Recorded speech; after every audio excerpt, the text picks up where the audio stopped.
Verset de la Bible sur la santé émotionnelle. La Bible ne traite pas spécifiquement de la santé mentale. Cependant, elle a beaucoup à dire sur le cœur et l'esprit, la rupture spirituelle et l'état de l'âme.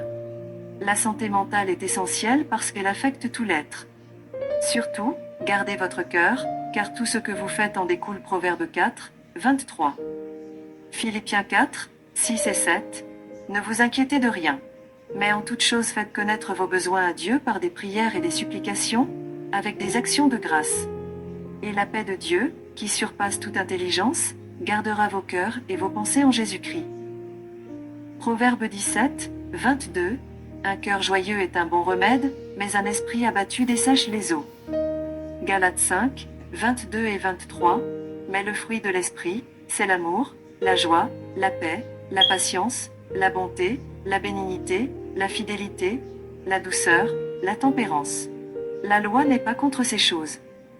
Proverbe 14, 30. Un cœur calme est la vie du corps, mais l'envie est la carie des os. Psaume 119, 175. Que mon âme vive et qu'elle te loue. Et que tes jugements me soutiennent.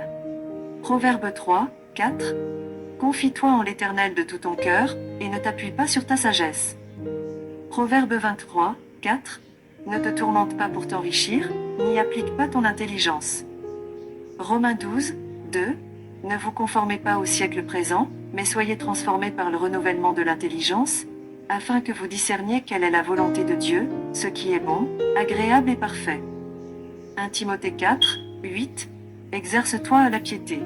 Car l'exercice corporel est utile à peu de choses, tandis que la piété est utile à tout, ayant la promesse de la vie présente et de celle qui est à venir. Éphésiens 2, 8 et 9. Car c'est par la grâce que vous êtes sauvés, par le moyen de la foi. Et cela ne vient pas de vous, c'est le don de Dieu. Ce n'est point par les œuvres, afin que personne ne se glorifie. 2 Timothée 1, 7. Car ce n'est pas un esprit de timidité que Dieu nous a donné, mais un esprit de force, d'amour et de sagesse. Psaume 51, 1 à 19. Ô Dieu, aie pitié de moi dans ta bonté. Selon ta grande miséricorde, efface mes transgressions. Lave-moi complètement de mon iniquité, et purifie-moi de mon péché. Car je reconnais mes transgressions, et mon péché est constamment devant moi. J'ai péché contre toi seul, et j'ai fait ce qui est mal à tes yeux, en sorte que tu seras juste dans ta sentence, sans reproche dans ton jugement. Voici, je suis né dans l'iniquité, et ma mère m'a conçu dans le péché. Mais tu veux que la vérité soit au fond du cœur, fais donc pénétrer la sagesse au-dedans de moi. Purifie-moi avec l'hysope, et je serai pur. Lave-moi, et je serai plus blanc que la neige. Annonce-moi l'allégresse et la joie, et les os que tu as brisés se réjouiront. Détourne ton regard de mes péchés, efface toutes mes iniquités. Ô Dieu, crée en moi un cœur pur, renouvelle en moi un esprit bien disposé. Ne me rejette pas loin de ta face, ne me retire pas ton Esprit Saint. Rends-moi la joie de ton salut, et qu'un esprit de bonne volonté me soutienne. J'enseignerai tes voies à ceux qui les transgressent, et les pécheurs reviendront à toi.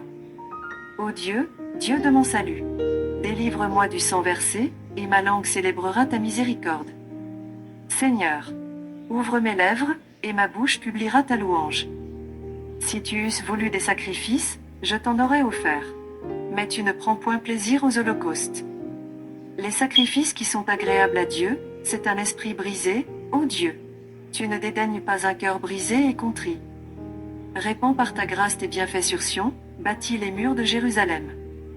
Alors tu agréeras des sacrifices de justice, des holocaustes et des victimes tout entières. Alors on offrira des taureaux sur ton autel. Dieu est proche du cœur brisé et délivre ceux qui sont écrasés en esprit. Psaume 34, 18. Il orchestre tout pour le bien de ses enfants. Romains 8, 28. L'épreuve de la foi se traduit par l'endurance et la maturité. Jacques 1, 2 à 4. Bien que les problèmes de santé mentale soient difficiles, ils ne sont pas dénués de sens. La Bible montre clairement comment Dieu peut les utiliser et les utilise pour sa gloire.